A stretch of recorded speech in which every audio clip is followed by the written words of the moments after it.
Si inay. Ano yan?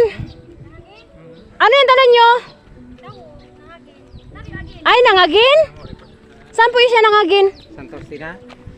Ay, ibig mo sabihin andyan si ate sa duyan? Ah, galing ba? Piduyan. Santa Ostina, tapos kinuha nila doon sa baba, oh, nakalagay lang sa duyan. Kasi hindi naman kaya ni ate bagong panganak. Hindi niya kayang maglakad. Yan guys.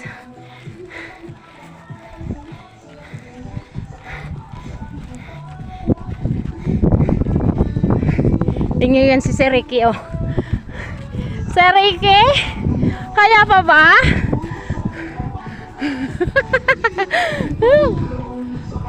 Kaya. Bagong panganak. Galing sa Santa Ostina.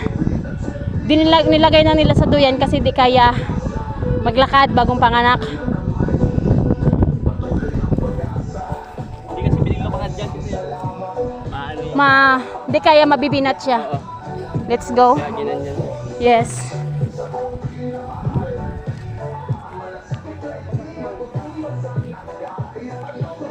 Okay, so dito pa lang kami sa kagitnaan ng kabundukan.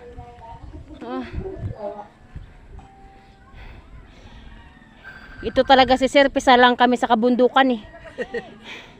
Lagi niya kami pisa lang sa kabundukan. Sus! Sir, hindi ka ba naawa sa amin? Lagi mo kami sinasalang sa kabundukan na 4. Si inay, bawas na yung bilbil. Ako 1/4 na nawala sa akin.